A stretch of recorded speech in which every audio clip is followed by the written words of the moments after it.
आपल्या सर्वांना मनपूर्वक शुभेच्छा। 75 वर्ष आपल्या संविधानाला झालेले आणि हा 75व्या संविधानाचा जो जल्लोष आहे हा खरं तर संपूर्ण देशभर वेगवेगळ्या माध्यमातून साजरा केला जातो। डॉक्टर बाबासाहेब आंबेडकरांचा जीवनपट छत्रपती शिवाजी महाराजांच्या स्वराज्यापासून महात्मा ज्योतिराव फुलेंचा संदर्भ देऊन महामानवाकडे घेऊन आज डॉक्टर रवींद्र क्षीरसागर गेले। हे अत्यंत सुंदर पद्धतीने जे त्यांनी विवेचन केलं त्याबद्दल मी त्यांचे मनपूर्वक अभिनंदन करतो। त्याचबरोबर या कार्यक्रमाचं सूत्रसंचालन डॉक्टर संगीता रणदेवीराव यांनी फार सुंदर केलं।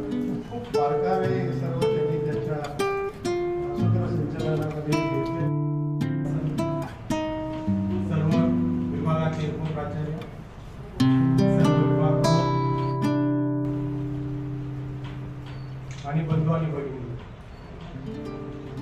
आज डॉक्टर बाबासाहेब आंबेडकर यांच्या 134व्या जयंतीनिमित्त आज आपण इथे सर्व जमलेलो आहोत।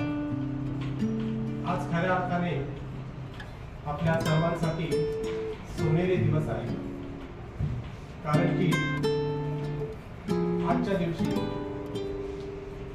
एक रत्न ग्रंथ आहे, the problem of rupees origin and the solution. Doctor Babasaheb Ambedkar यांनी लिहिलेल्या मजकुराच्या आधारे रुपयाची समस्या, त्यांचे मूळ, उपाय आणि भारतीय बँकिंग आणि बँकिंगचा इतिहास ग्रंथ हिल्टन एअर कमिशनच्या समक्ष त्यांचे पुरावे या आधारावर 1935 मध्ये भारतीय रिझर्व्ह बँकेची स्थापना केली। रिझर्व्ह बँक ऑफ इंडिया ही रिझर्व्ह बँक ऑफ इंडिया ही केवळ डॉक्टर बाबासाहेब आंबेडकर यांनी ब्रिटिश भारतातील प्रांतीय वित्ताचा विकास आणि दुसऱ्या संशोधन कार्याचे की आजही विविध देशांमध्ये त्यांचा सन्मान, अभ्यास आणि पूजाही केली जाते। बाबासाहेबांनी अस्पृश्यता, जाती व्यवस्था आणि विषमता याविरुद्ध लढा दिला।